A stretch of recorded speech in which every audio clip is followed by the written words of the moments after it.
haray musidɓe julɓe tedduɓe,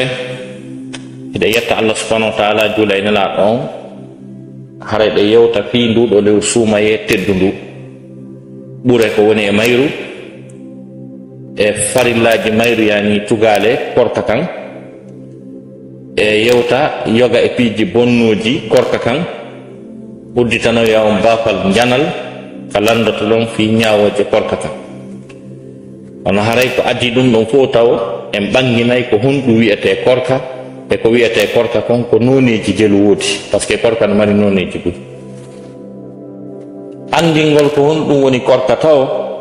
ko karmo koɓe wi kon wondema ko woni korka horugol ko accugol ñamugol e yargol e rendugol e ɓeygu mum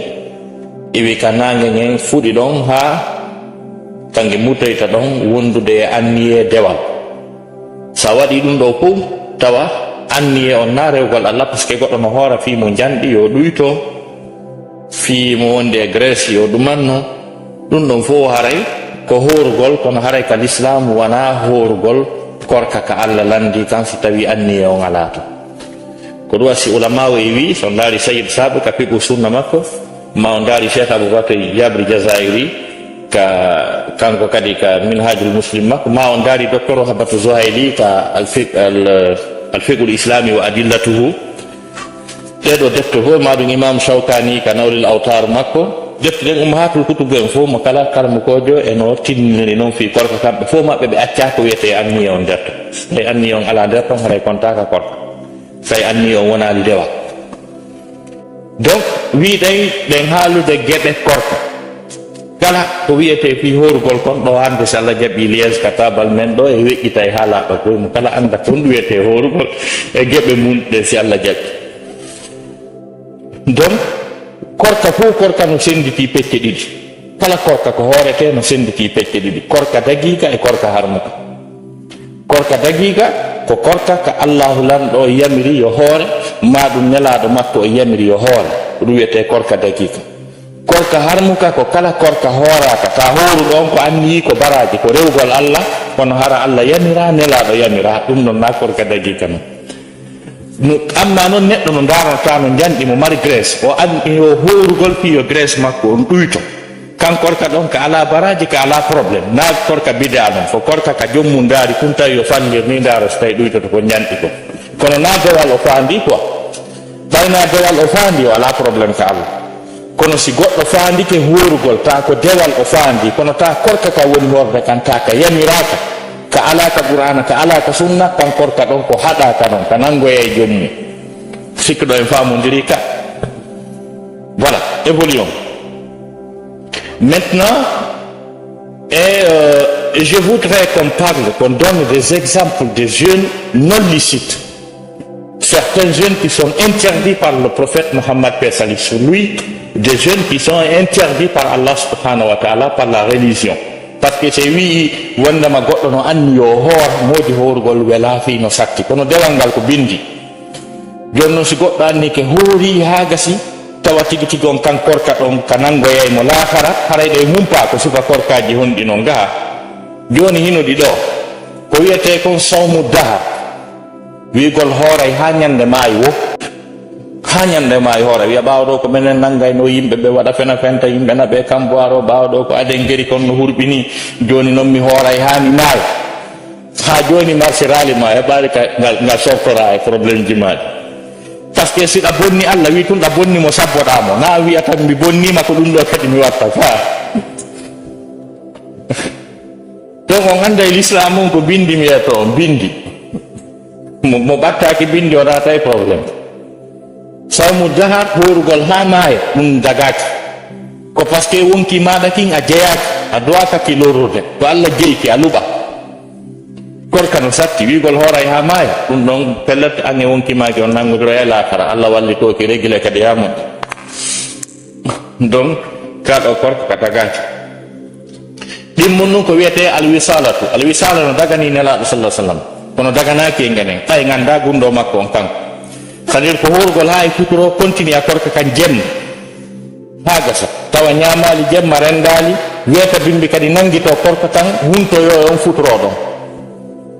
nelaɗo waɗayno ɗum kono enen en watta moƴƴana en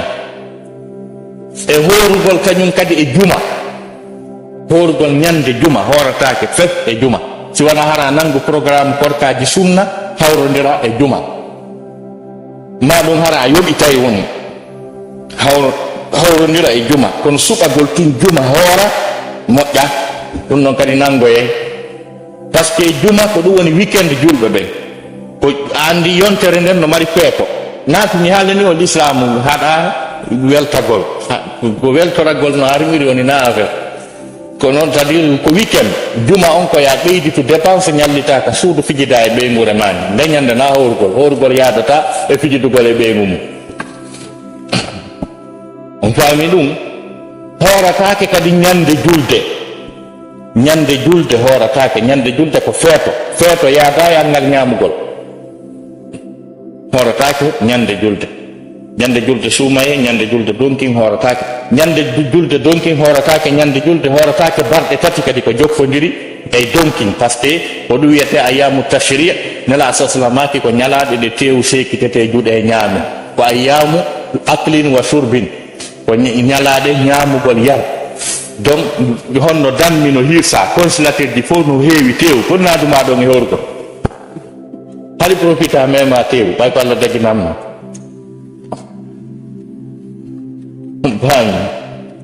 donc e ɗen ɗon barɗe kadi ɗe horatake few horatake kañum kadi e asewe samedi horatake par ce que ko mawningol ñalande alyahuda ɓe samedi ko weekend alyahuda nde ɓe teddini horatake e mayre donc sifa ɗi korkaji ɗo fof ko korkaji nangoyoji ɗinni ko renteteɗi e muɗum ɗi donc si iwi ɗon kadi ko horugol lewru kala lewru ndu horuɗa ha ndu tinni kana lewru suumaye ndum kankorka ɗon kadi koko nangoye on faami ga donc ɗiɗo woni korkaji ɗi tawata ɗi dagaki horugol ɗin ɗiɗo donc en andi korkaji ɗi jokkatake ɗin joni noon korka dagika kan kadi par ce que wiɗen korka ko ɗiɗi ko korka dagika e korka harmu korka dagika kan no fecciti pecce ɗiɗi kañum kadi korka dagika kan no fecciti pecce ɗiɗi feccere aranere nden ko korka farilla korka farlaka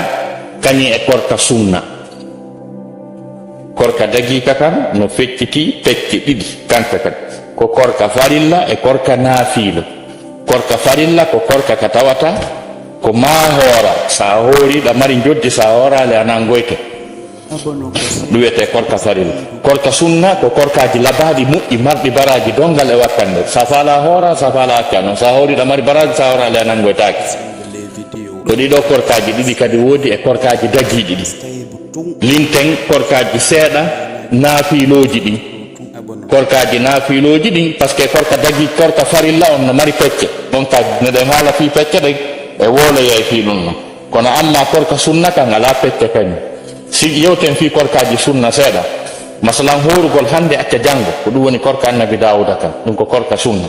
horugol 13 14 e 15 lewru kala ɗum kadi ko korka sunna ko ɗum wiyete ayyamul bid horugol 6 juldaaɗo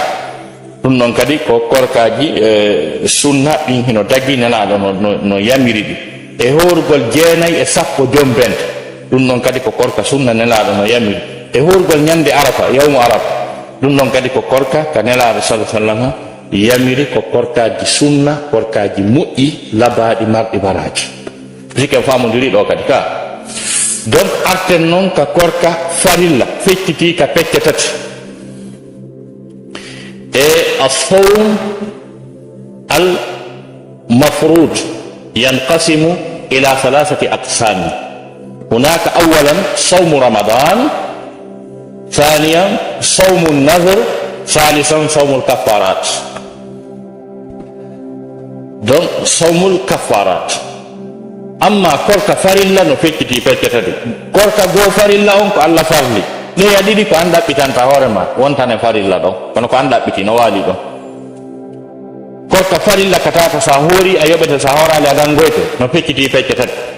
ana nun ɗum ko horugol lewru suumayen ɗum ko farilla jeejaka ɗo tanke ko a julɗo tun a hooray suumaye Allah daali dalil on ya ayyuha alladina amanu kutiba alaykum siyam hey ko onon yo gonɗinɓe horugol korka tan farlama e dow moɗon woni obligatoire ka korkaji ɗiɗi kadi farillahi no woodi ko nin noon ko an ɗaɓɓitata ko wiyete sawmu nasre ko korka takke ko woni korka takke ko sa ɗaɓɓi hunde a yangike wiya ñande Allah okkimi ɗum womi horanaymo barɗe tati ma ñallal ma lewru no famiraɗa o donc haray sa wooli farlakima taw ha ñande affaire um gummarsi ñande affaire um kummarsi o Allah no sabbi ko halduɗon kam ɓay fa wiyani hoorema ɗaɓawno wiide tun Allah modi wallagmi jomba o jiyo saabu mi jindi fiyo ɗum mapinilam moƴƴo hara wiyani ñande Allah hollimi miɗo jombi o mi horanaymo barɗe tati donc joni noon ñande jombuɗa jiwo o wo horugol barɗe tati ko farilla e ma obligatoirement hoorani si tawi a takkiɗe ha gasi a maayi ɓiɓɓe maɗa ɓe ronoɓen ɓe yoɓayɗe tellement que ko ɗe woni sérieux yimɓe noon waɗ ɗum sama kala noonone Allah barɗe tati kankana hoore mum jooɗo ñaama si ha jom weewi donc ɗum ɗon wiyete sawmu nasr ɗum ɗon kadi ko farilla kono ko an ɗaɓɓitata si wi ɗon ko wiyete sawmul kafarat korka kafara ko korka ka neɗɗo par exemple ni joni goɗɗo wiya watti ɓeygu mum yumma mum haray mo mari laawi tati no hettitira ɓeygu makko soit o rinɗina dande ma o hoora lebbi ɗiɗi jokkodirɗi ma o ñammina miskinɓe 60 joni noon mo ettikeɗo ha wi watti ɓeygu mum e honno wiyete nene mum aya on no ardi noon kono adori noon Allah ko wi taw fa tahriru raqabati wa man lam yajid fa siyamu shahrayn mutatabi'an fa man lam yastati fa it'amu 60 miskinan donc si on tigi wi ɗum tun haray ko rinɗinɗan ɓay noon ala ka itta ɗum rinɗina andu a nangodiri e horugol si tawi noon on tigi sella o wata horde mais si mo wawi horde suumaye haray mo wawi horde sawmul kafarat ko ɗon o sabba ɗon noon ko lebbi ɗiɗi 60 jours successive o horata so hoori barɗe 59 o ñaami ñallal gotal koye fuɗɗite a 0 go'o ha wona 60 donc sifa ɗum wiyete sawmul kafarat ma goɗɗo waɗi accident yimɓe maayi hay so tewaki faami hay so tewaki waɗi accident ɗum yimɓe maayi hara tewaki fes faami haray o hooranayɓe siko ɓe temedere ɓe fof maɓɓe ko bimana ko barɗe 60 o hooranta ɓe fof ko anamo kala o hooranta ɗum ɗon ɓay Allah no yurme o hawtindiranayɓe fof ko anni o hoora 60 jours siko goto kadi ko barɗe 60 o hoorata donc ɗum ɗo wiyete sawmul kafarat ɗum kadi ko farilla donc mi sikki o manditike e junngo Oustaz Taibou wondema ko wiyete korka ton no fecciti pecce ɗiɗi korka dagiika e korka harmo korka dagiika kan no fecciti pecce ɗiɗi korka nafila e korka farilla on no fecciti pecce tati korka suumaye korka takke kañe korka kafar ok donc ko ɗum woni nder ton telen ma sengo korka ko mi wiyon kon hannde weƴƴitay ɗo fi korka kan ha laaɓa posi Allah jaɓi voilà joni noon haray musidɓe julɓe tedduɓe kiɗen arde ka lewru suumaye ndun ko lewru teddum ndu tawata ko jeeya ɗum e yurmede Allah subhanahu wa taala gundoji molanaɗi noye mum tan on permettata en haalugol ɗin gundoji par ce que sen naati e ɗum ɗon en luttinta ko woolen fi ko ɓurata en nakkude en ko par ce que gundo secret aduna o fof koye nder ramadan suumaye woni ɗi invention ji ɗon ɗo yiide fof airbus A380 internet bordo bardo fof muɗum gundo mum on koye nder suumaye woni en gande ɗin science ji fof koye suumaye yalti c'est à dire gundo aduna o ko fotma ko waɗata kon fof ko feƴƴata kon fof laamotoɓe follotoɓe heɓoɓe jawdi perdoɓe voyage oɓe gundoji ɗin ɗi fof majji koye nder suumaye woni ko ɗum woni affaire suumaye on no hulɓini ha feƴƴitike affaire suumaye on no hulɓini ha feƴƴitikeero tigi tigi par ce que koye suumaye on patron o watta décret ji ɗin de kala ko tora fof programme ji ɗin fof ko yiltidirte koye suumaye ɓalaɓe laamu ko ɗon Allah signata mi okkima ɓalaɓe ɗuɗa ko noon o signata mi okkima donc mo falawarde o kadi programme warete ɓen fof koye suumaye ƴettete piiji ɗin fof gundoji jani ɗin fof koye nder suumaye ɗum donc ɗum wal lewru ndun ndu hurɓini ha feƴƴiti ndu jogui valeur aduna on heɓani sifa mayru tigi tigi parce que ɗon andi Allah subhanahu wa ta'ala no wi mo révisa programme ji ɗin andi piiji ɗin fof hoddirama hoddiri fof ha gasi kono hitande kala o révisa e waɗa plan d'action hitande nden koye suuma e ɗum watta wonde Allah no daali toon yamhu llahu ma yasha wa yusbit o wi himo monta ko faala mo tabintinna ko faala on période ɗon de patron on ɓattoto yiltidira décret ji ɗin koye nder suuma e wono donc haajuji no e nder mum wiyato donc ɗin détail ji e ngala tan majje ɗo kono mi signal mi haalan on tun ɗum ɗon yon andu wondema gundoji mawɗi ɗin fof ko yiltinirta adna on tournama koye nder suuma e woni tigi tigi change gol oɗo adna o wona un monde technique et technologique o wona un monde de droit un monde qui respecte les droits humains. Tout ça là c'est au cours de ce mois saint de Ramadan. Passage du Coran donc Allah wi shahru Ramadan lewru suumaye wa si goɗɗo e suumaye noon ko ɗum o wi allazi unzila fihi alquran ndul lewru Qur'ana tippina e muɗum wa si goɗɗo wi Qur'ana ko ɗum o wi hudal linnas wa bayyinatin min alhuda wal furqan ko ɗon noon ɗi piiji ɗi mi haalani o woni par ce que fewno nde tippotono ko 7e siècle hari université ala atome andaka physique andaka internet andaka hay fof ala au 7e siècle nde tippi e nder lewru suumaye ndu ndu Qur'an o sansi adna on complètement anda ko wiyete droit de l'homme anda ko wiyete constitution anda ko wiyete science et technique et technologie donc tout ça hono ndefta kono ɗum ɗon hara ko exposé ji jani hara ko université ji jani ko toon sifa ɗum wawete wowlede tigi tigi on ala kullal enen mberu ɗo on yewten fi baraji tuma e konno horirte wami donc haray ko wana noon amma lewru suumaye ndum ko lewru teddu ndu c'est à dire ko hunde nde Allah subhanahu wa ta'ala waɗi andi deweɗen ko settude ɗuuɗi mais ɗe ɓurdi valeur fes deweɗen no ɓurdi valeur fes no woodi hay konnguɗi woleteɗɗintaɗi ɓurdi ñande go sahabajo jooɗino o janti inde Allah o wooli hunde laabi temedere konngol laabi temedere mo wolɓe ngol sahabajo go ari jenti ko wooli kon o inni min mi woolay ɗo gotol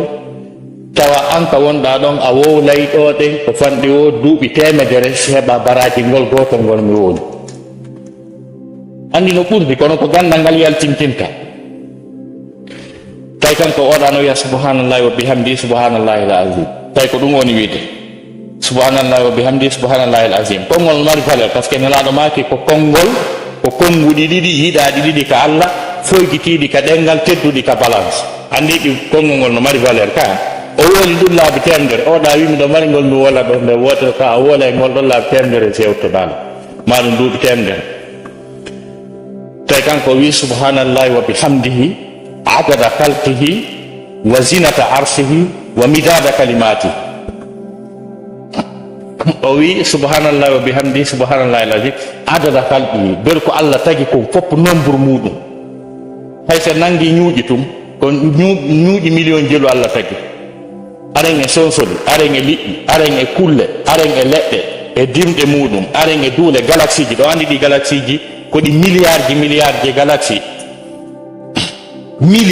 milliard ji galaxie joni noon so wi mi wi'i ko wolɗa ɗo ko ber ko Allah tagi ko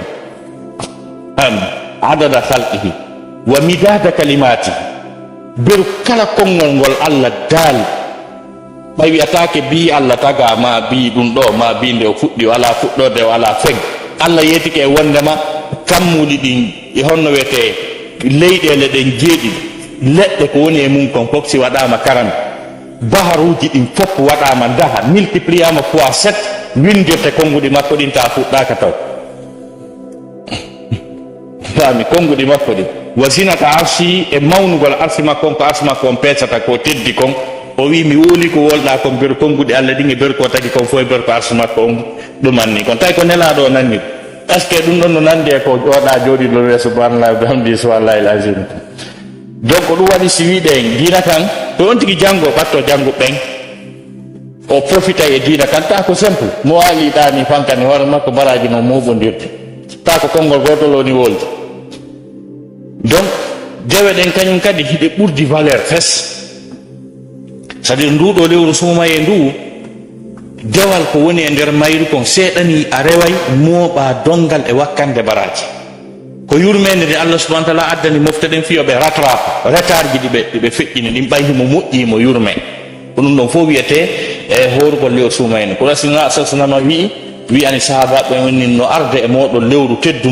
lewru ndu dambuɗe aljanna ɗen udditete e muɗum dambuɗe yitegen soke e muɗum nela sallam maaki seytaneji ɗin kolɓe ɓe maaki e farilla e nder lewru ndun ko yoɓete ko farillaji jeɗɗi sunna e nder lewru ndun ko farilla yoɓete c'est à dire sumayesi ari juulugol fana juulidarɓe ɗiɗi sunna windete baraji ko juulaynoɗa fana kon ado kayna sumaye ko ɗin baraji hendotoɗa sa juuli fana on ko windete ko a juuli fanaji jeɗɗi ta ɗum ɗon ko fuɗɗode no wawi wonde temeɗɗe jeɗɗi no wawi wonde guluji jeɗɗi no wawi wonde milliard ji jeɗɗi no wawi wonde on fana ɗon tellement que ko o regiri ko patron o welti ka lanni aljanna ta fana goto no juulɗa donc ɗum koye suumaye tu woni donc ko ɗum waɗi nena sasna maki wondema lewru suumaye ndun kadi ndu montayde nanangal bakkatuji yimɓe ɓe par ce que ñande goo hiɓe hutuba ɓe tippi escalier ɓe maki amina ɓe tippi escalier ɓe maki amina ɓe tippi o escalier ɓe maki amina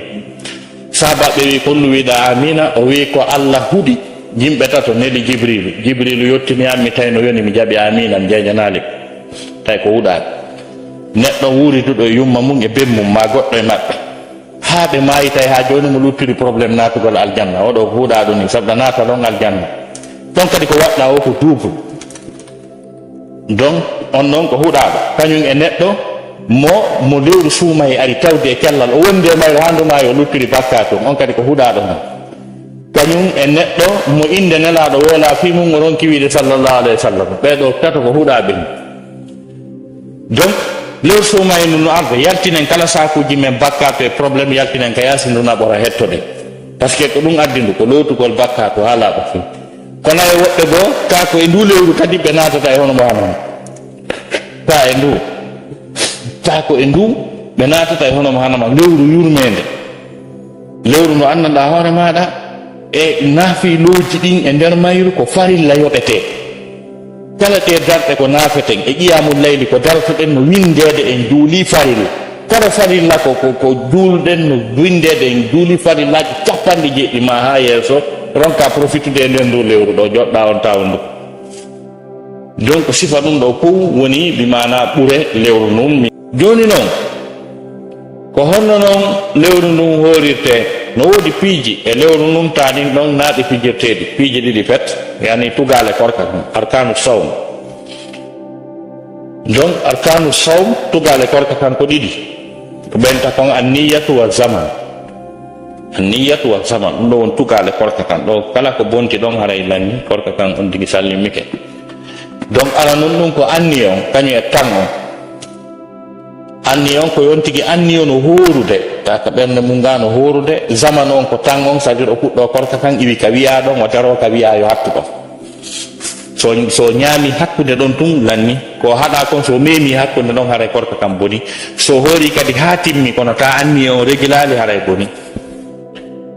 worɓe ɓen no wawi anniyade ñande weetay suumaye on jemma ɗon anniyoɗa Allah mi annike horangol ma nduɗo lewru suumaye ha ndu lanni so fini na wigol ñande o ko ya anniyo sa fala kadi ñande o anniyo to anni on kadi na wolugol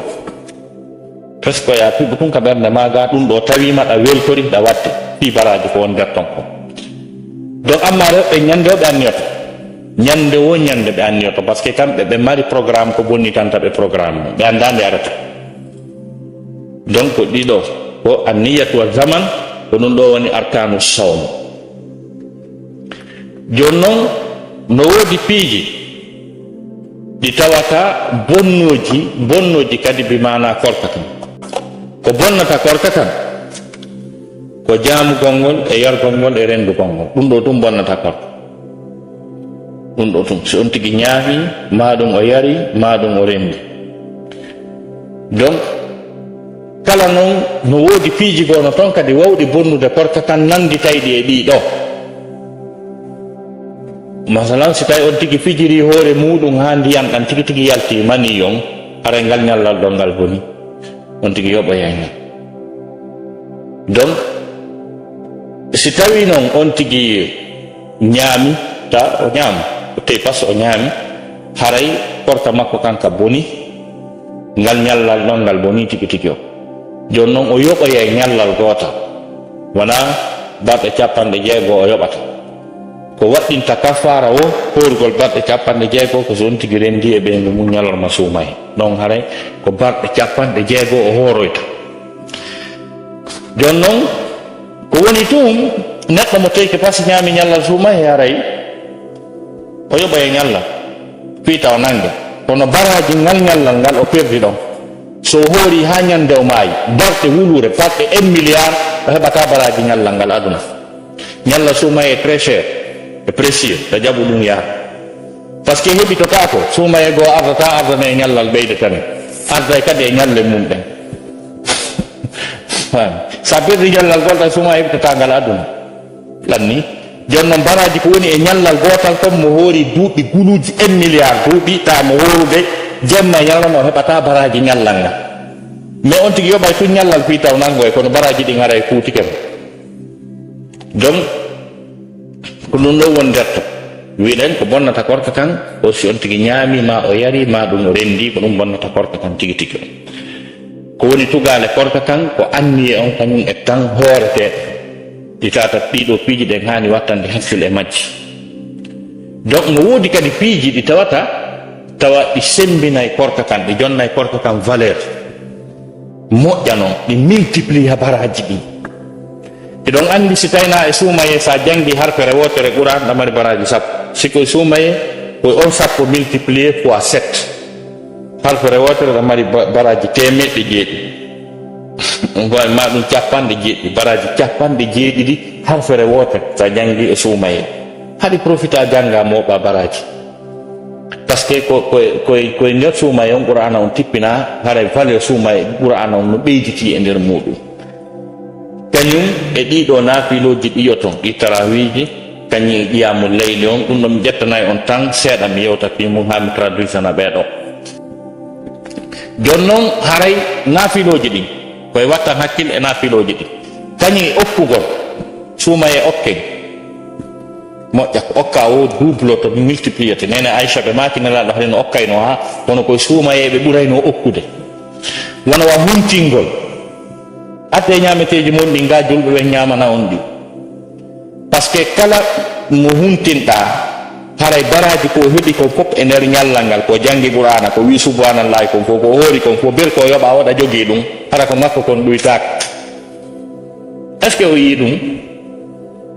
ko we sahaba ɓen kamɓe hari ɓe famuno ɗum ɓe famuno on tactique mo kala addayno ko huntare mum ndin ka oya ñaama huntare oya ndin oya kadi ñaama huntare oya ndin ɓe waɗa permutation ɓe mooɓa baraji par ce que a yeeyi woɓɓe go aysi ɓe addi ga copie ngaray ɓe jokki kum ɓe ɗeɗɗi kum sago maɓɓe kamɓe tu ñamata ɗum he olaɓira yamata tiime ɓe ñamane heɓa baraji donc o andi l'islam on ko gandal ko faamu mi simi hoori ñallal ngal fof mi huntorike ko mi ñaami kon ko ɗum mi mari simi hoori ñallal ngal fof mi huntorike ko oɗa defi kon haray mo mari baraji ñallal angal fof ta ko an kon ɗuytaka so oɗa huntori kopi um an kum haray miɗo mari baraji ko heeɓi kon fof ta ko an kon ɗuytaka haɗi waɗa ɗum seeɗa faala ñamugol ko ma ko wiya madame mawi sendude ko yatato ko waɗanami seeɗa ara garimi ɗum an noon ara naya ɗeɗɗu kopi um kum kadi jollirde ga donc sifaɗin piiji fof ko wattangol hakkille ko nela sa sallam maki wondema mo huntini horuɗo haray mo mari baraji ñallal makko ngal kala dewal ko waɗi na hay korka kan donc o andi ɗum ko avantage monanaɗo noon donc huntine yimɓe ɓen c'est très important e nder suumaye on adde fi sabillahi no waɗede fi ɗo fi suumaye on jama o yo memmin jifaji ɗin memminanogoy ka ɗuma nanen ka juma on ɗo kadi en annitinni kadi donc naafiloji ɗin koɗi très important eɗi multiplier baraji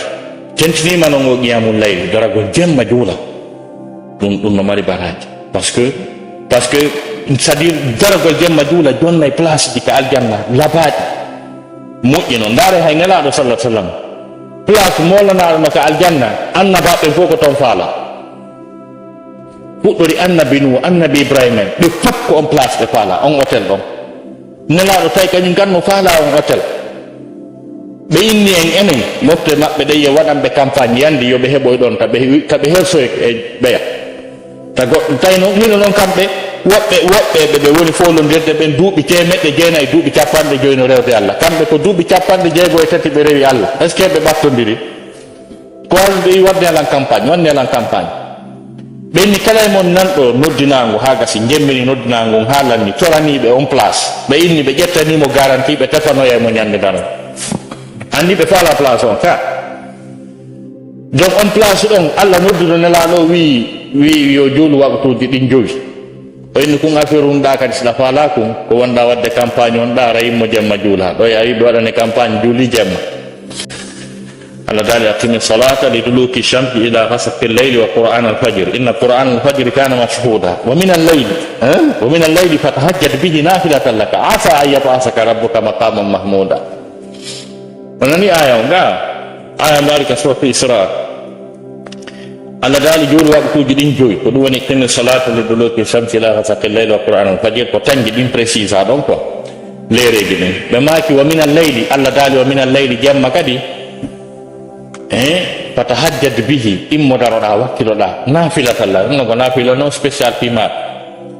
sa dari ke jemma juuɗi asa hawnaki ayyaba asaka rabbuka maqaman mahmuda joma ma okki place ko falɗa mo wiɗa yimɓe ma ɓe waɗana campagne en andi juulugol jemma ino okka martabaji ka Allah subhanahu wa taala fuɗɗori nafiloji ɗin kañe qiyamul layli o jon noon haray ko hoddi ko halten ɗo e fisumaye ko piiji kadi ɗi tawata heɗi tawa ko sunnaji moƴƴi marɗi baraji ɗi yimɓe ɓe néglige sullagol ɓe yewti sullagol ɓe ɓuri sikka e sullagol ko piita tampuñalorma sullagol no mari baraji dongal e wakkande hay so tawi a yiɗa ñamugol jemma immo ñentina nelaɗo yara kuyerum tew ndiyam moɓa ɗin baraji ɗon kañum huntagol law kadi na yaccu ha liɓɓita ha ɗumanno so nangue muti ala ñaame ko sunna no mari baraji kadi huntagol law no mari baraji hunto ɗon kadi si juula on tigi hunto si juula ƴetta tamma ñama ha ara juula donc na ƴettugol tamarore ha gasa na ɗum wiya ko e ñamu yahoɓen ko umra no andi noddinte si noddinama ha gasi 10 minutes 20 minutes harayno ñamede si potoro juule c'est très important no moƴƴi ɗum kadi ko sunna no mari baraji c'est à dire dina kan ko ñentingol na pargitagol na yiyanta hoore ma yabo yonti juuting ha niɓɓa Allah anda titi jon haray to baraji ɗin no welan waɗi bindi ɗin fanka teftoɗa kono panaɗo ma ɓayon tigi wori ha ɗo juulu taw si taƴaye kanko yetima ɗum ko wiyaɗa koya taƴu si juula dina kan koya jokku ko wiyaɗa ko mami koya taƴu ko ɗum ɗon kadi wallinta haqqille neɗɗanken o juulata mo andi ko o juuli kon na ɗum haray mo andi o pagaya woni tawi ɗa reni miran hoy kono ɗa andi ɗa ko ketum ɗa ko futti ɗa ko ɗum ɗa ko ɗum fof no jooɗi ɗon karamo koyen no urudema wi sappo a ñamal ɗon seeɗa haɗa ɗa andi anda ko jokkuɗa donc ɗo noon ñaami noon juula taɗa andi ko juulɗa kon par ce que andi ñande goo woɓɓe tummodirnoɓe pooɗi keri tawi ko kile ɓe pooɗi keri yaala sara heewi tawi ɓe soƴƴali ñamete aroy woɓɓe juule hana gona on ñaame woɓɓe ñamini juulan ɓe yebbodiri ha ɓe fottaniyoɓe juulu si ɓe ñaama ɓawi ɓe juuli ɓe salmini ɗum mawɗo yette jallojo goo wi ɗon mawɗo o wi o kaka juuleten ɗo mi anditi ko honno sendirten ɗi nafakkaji jaka andi bi habbirama oɗon no karkilde wiiɗi ñameteji ha salmina on wama donc ɗin ɗon piiji kadi ko ɗi très important respecten sunna o taƴen si juulen taƴen lawta en accu ha nangue mutoya ha niɓɓita ha feƴƴiti sulloɗen kadi par ce que taƴugol ɗon kadi nenaɗo maaki kala ko toriɗa Allah ɗon ɗo ya taƴu Allah jaɓay profiten kadi e ɗum ɗon toroɗen Allah fami kañum e du'a o jangete ɗon nde no taƴo allahumma laka sumtu wa bika amantu wa ala rizqika aftartu zahaba zama wabtallat al uruq ya wasi al maghfirati firli c'est à dire ɗum ɗo ko no woodi bus no ton ko ɓuri ɗum ɗo hoyde on faami mais ala kulli hal en torke ustad weɓɓe yoɓe addu tablowal ɗo kisan ustad abdoulaye winda noon on du'a o jangete ɗon si taƴe jama on janggamo ɓe respectamo c'est très important daron kadi ɓurɗo hoyde quoi ɓurɗo wonde simple par ce que si wiyama ɗon joni ko bagara jangete ñameteji ɗin no ɗon haray duwa walto donc sifa ɗi ɗo piiji essentiellement woni korka kan ko ɗiɗo piiji wattanten hakkille jon noon mi acciday on nden e question ji kala ko humpano lando ɗon effectivement ko ɗo mi darni yewtere nden haray kaka débat ji e waweten arde min firtana ɓeeɗa seeɗa